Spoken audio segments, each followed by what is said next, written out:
Bine v-am găsit, dragii mei din Zodia Taur, oriunde v-ați afla. Bine ați venit tuturor pe canalul meu, Tarot Flori de Loto. Numele meu este Nina, pentru cei care nu mă cunosc, și ca de obicei mă bucur să vă am alături la fiecare lectură, atât pe dragii mei abonați, cum de asemenea și pe cei care poate sunteți pentru prima oară aici pe canal. Azi voi face o lectură generală pentru luna ianuarie 2025, așa că, dragilor, toți cei care aveți soare, lună, Venus sau ascendentul în Zodia Taur, atunci această lectură este de asemenea și pentru voi. De asemenea, nu trebuie uitat un aspect important, și anume faptul că voi vă construiți viitorul, așa că vă rog din suflet să luați decât acele mesaje care rezonează cu voi, iar restul lăsați-le să zboare în univers, pentru că sigur sunt pentru alte energii, pentru alte persoane care într-o mai mică sau mai mare măsură au o legătură cu Zodia Taur.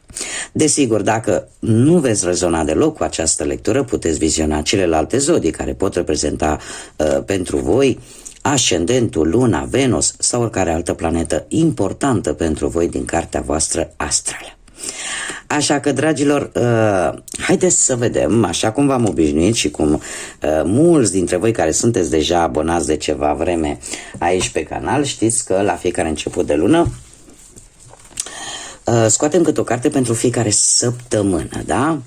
Și avem luna lui ianuarie și haideți să vedem, așa un pic să am mai mult spațiu.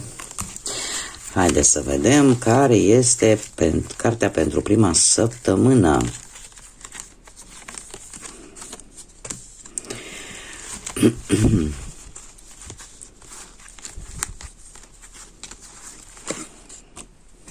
A doua. Avem aici oracolul frunzelor de ceai, pe care eu îl folosesc pentru fiecare lună, să vedem, pentru că sunt foarte multe cărți, am 200 de cărți aici. Bun, haideți să vedem, prima săptămână. Prima săptămână avem gândăcelul și se pare că e un noroc. Aici ne vorbește tare mult de o șansă, de ceva norocos. O lovitură de noroc, ca să zic așa, care vine pentru voi încă din prima săptămână a lui ianuarie. În a doua săptămână avem iepurele. Dragilor, aici am două variante. Ori, prima variantă, e posibil să unii dintre voi să aflați că o să vă vină un nou membru în familie, da, undeva în a doua săptămână din ianuarie, sau să vă faceți foarte multe griji referitoare ori la viața voastră sexuală, ori la ceva legat de viața voastră intimă. A treia săptămână avem ochiul. Ochiul care spune că în a treia săptămână din ianuarie ar fi tare bine să vă ascultați intuiția. De ce? Pentru că avem o abilitate psihică care te va ajuta. Vei vedea niște lucruri, iar în interiorul tău, intuiția ta îți va spune cumva, va încerca să te ghideze și să-ți spună cam cum ar trebui să procedezi. Da? Atunci când dau un exemplu foarte simplu, dacă intrați, de exemplu, sau stați în preajma, să zicem, a unor persoane și simțiți în interiorul vostru că nu vă este bine și parcă ați pleca, nici nu ați stat, sunt persoane sau sunt încăperi, da? Sunt încăperi în care din momentul în care intri simți oarecum că ceva nu e în regulă și tinzi să ieși cât mai repede afară. Cam ceva de genul ăsta. O să fie o situație în a treia săptămână în care voi trebuie să dați ascultare un pic intuiției. În a treia săptămână avem leagănul, acel leagăn de copil, da? Sau pătuț de copil, care de asemenea îmi vorbește ori de o naștere, ori de conceperea, de concepția unui copil. Acum, asta în principal, dar în a patra săptămână, dacă nu vorbim lucrul acesta relaționat cu, bine am văzut, cu partea asta a unui nou membru în familie. Unii dintre voi, sfârșitul lui ianuarie, vine cu punerea la punct a unui nou proiect, a unui nou plan. Da? După ce veți vedea cam cum stau lucrurile, veți vrea să începeți să puneți în aplicare un nou plan sau o nouă strategie. Haideți să vedem ce ne spune tarotul și începem cu viața profesională pentru dragii mei din Taur. În luna lui ianuarie, da? În linii mari, așa să vedem. Și avem pusnicul. Pusnicul care vine cu un pic de blocaj. Un pic de blocaj, mai ales pentru cei care sunteți în căutarea unui job. La locul de muncă, cei care aveți deja un job, cumva parcă lucrurile cumva nu se schimbă.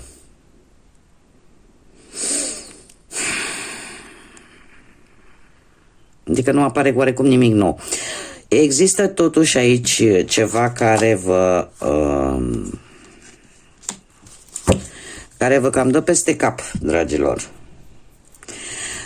Nu știu, ori unii dintre voi care aveți deja un job, există un pic de dezinteres, aș zice, la locul de muncă, ori că nu sunteți mulțumiți pentru că nu sunteți plătiți, poate, pe măsura muncii voastre, ori pentru că există anumite lucruri care se mișcă foarte încet, poate ați început voi, nu știu, să încercați să avansați, poate, sau, nu știu, aveți o anumită situație de rezolvat în câmpul ăsta al muncii și cumva lucrurile parcă se mișcă foarte încet.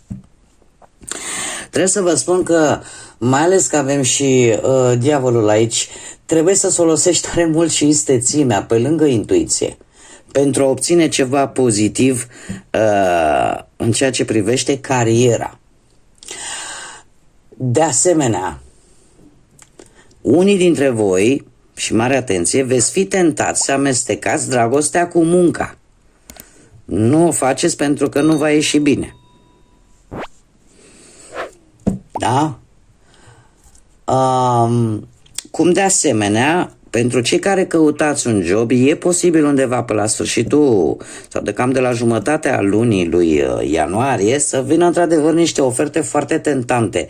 Doar că aceste oferte, cât ar fi ele de tentante, voi trebuie să fiți atenți, să vă ascultați intuiția, pentru că sunt informații care nu vi se spun. Sunt anumite informații ascunse care nu vi se spun, posibil în mod deliberat să nu vi se spună. Așa că voi cereți-le, chiar dacă nu vi se spun. Ce ar mai fi de spus? Faptul că unii dintre voi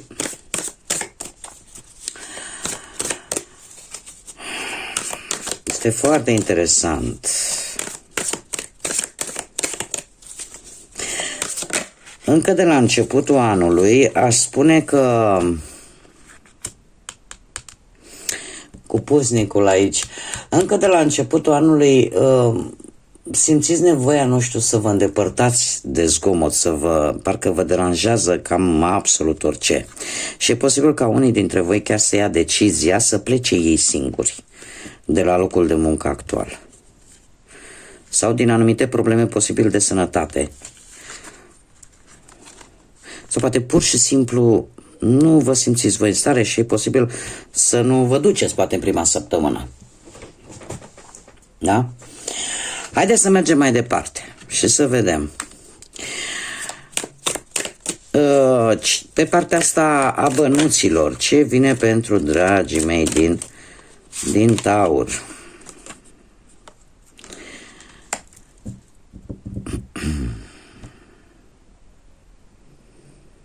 Dragilor, pe partea banilor, cumva vă dați seama, voi vă veți da seama care este valoarea voastră și veți ști exact cât să cereți, cum să cereți, indiferent că e vorba de un nou job, indiferent că e vorba de cel actual, e posibil unii dintre voi să spuneți, eu atâta valorez, dacă eu atâta valorez, atât vreau să fiu plătit. Sau E posibil ca unii dintre voi să vă dați seama încă de la începutul lunii lui ianuarie, referitor la bani, că chiar dacă poate nu primești o anumită sumă de bani pe care ar fi trebuit poate să o primești, trebuie să ai un pic de răbdare, pentru că într-un fel sau altul vei obține respectiva cantitate sau respectiva sumă de bani.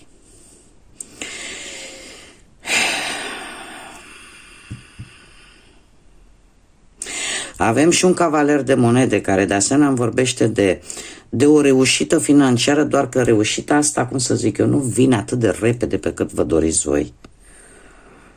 Nu vine atât de repede pe cât vă doriți voi.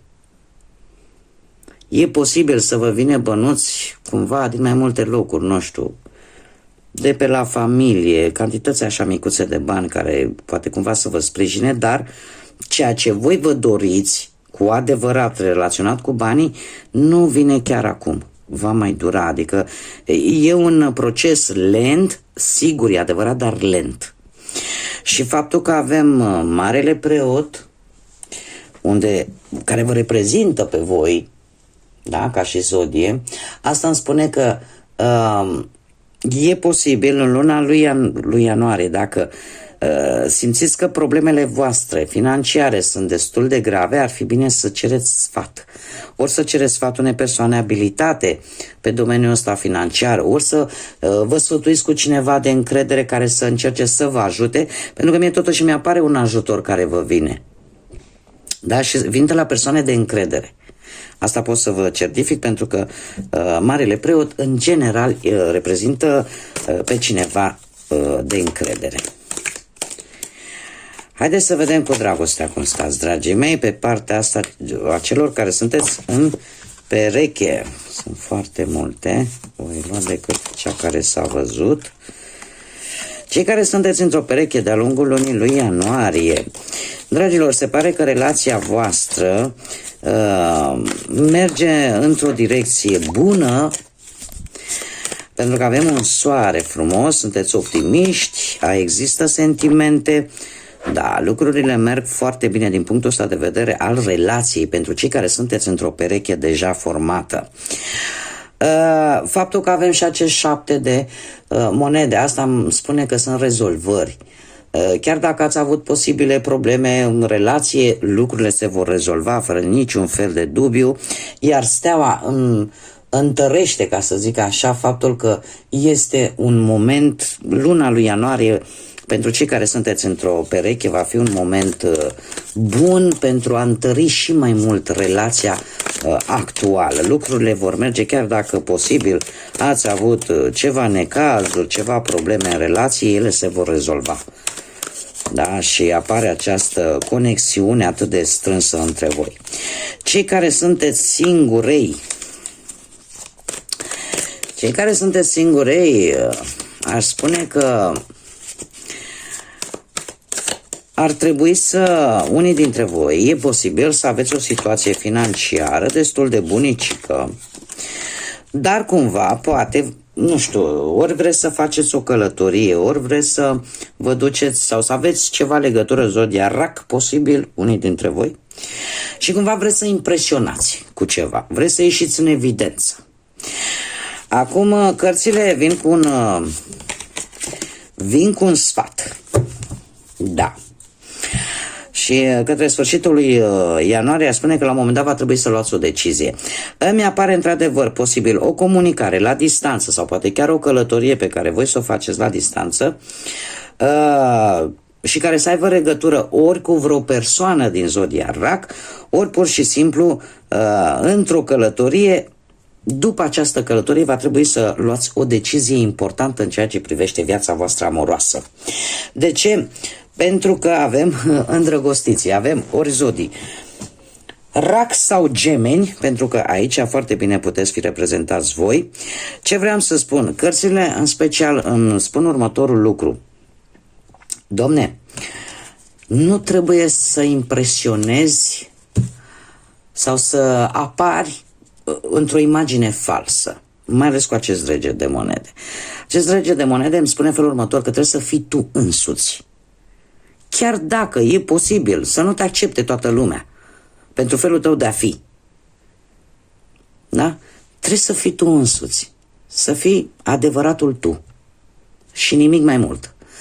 Adică, e adevărat, este important să depunem un pic de efort, dar să nu exagerăm, pentru că celălalt trebuie să ne perceapă pe noi fix așa cum suntem noi, ca să poată să ne accepte și să nu existe probleme de-a lungul relației. De asemenea, ce aș mai vrea să mai spun, faptul că există posibil o persoană care să fie interesată de voi sau voi să fiți interesați de o persoană la distanță, cum bine am văzut.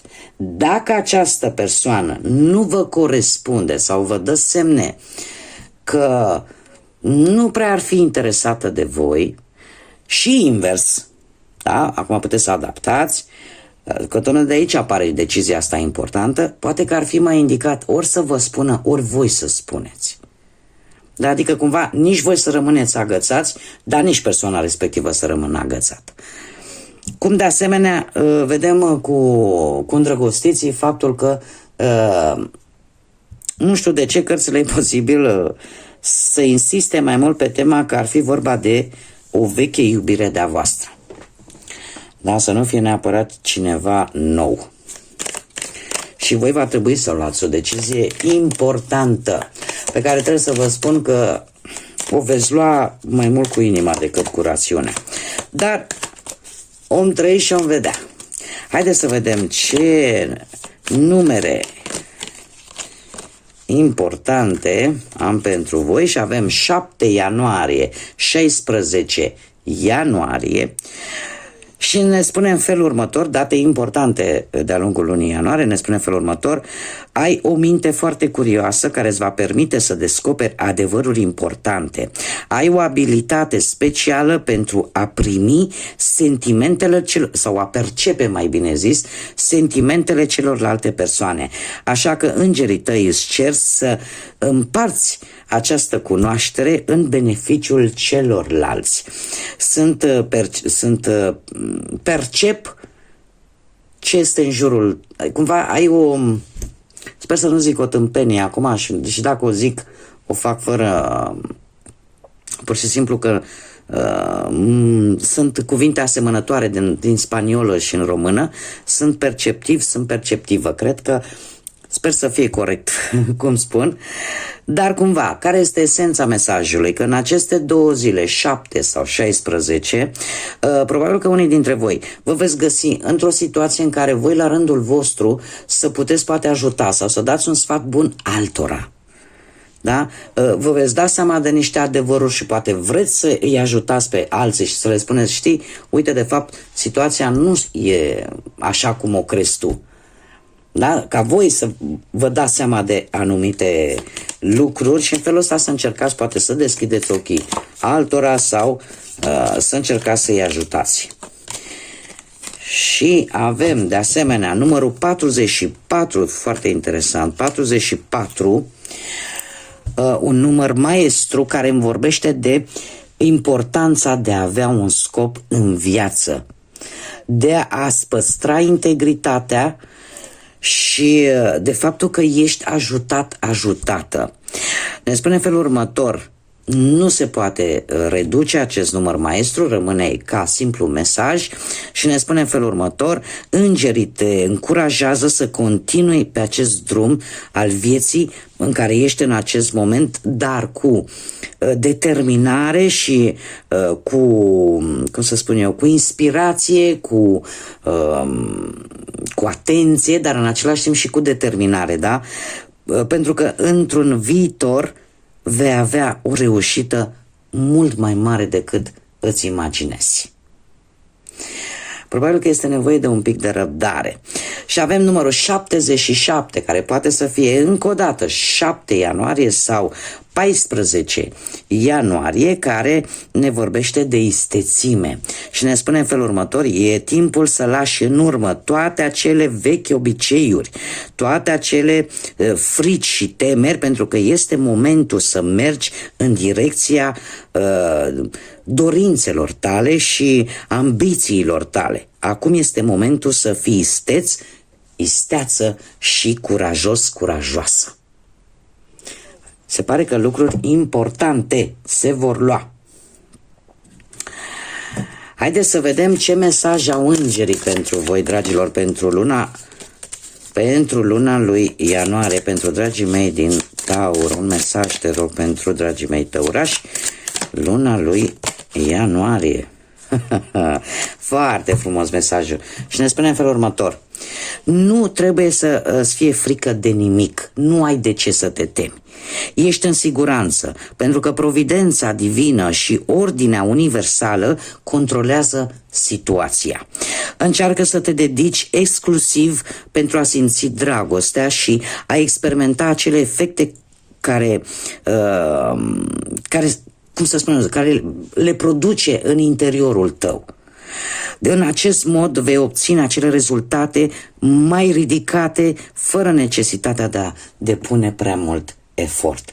Este un îndemn de a scăpa de acele frici, de acele temeri care te-au măcinat în ultima perioadă, posibil pe unii dintre voi, și dă-ți voie să iubești. Lasă ca ceilalți din jurul tău să-ți ofere iubirea lor, pentru că în felul ăsta vei experimenta anumite sentimente, anumite lucruri atât de faine și atât de frumoase în interiorul tău, care nu vor face altceva decât să te curețe de toată această energie negativă și să atragi și mai multă energie pozitivă către tine. Da? Și lucrurile parcă încet, ai să vezi că o să înceapă să se miște chiar în direcția în care tu îți dorești, fără să depui aproape, sau chiar și dacă depui minim de efort. Da, nu foarte mult. Haideți să vedem ce inițiale de persoane, de nume, prenume, porecle sau pseudonim, da, persoane cu care tu vei interacționa și care vor avea o anumită importanță pentru tine, dragule din Taur, în luna lui ianuarie. E posibil ca unii dintre voi chiar să vă regăsiți inițialele voastre. Și avem litera O, litera U, litera E, litera S,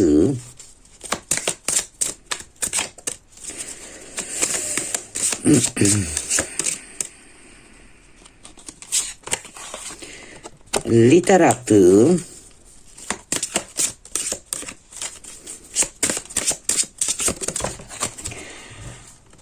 avem litera K, litera V și încă una, te rog, și litera Q.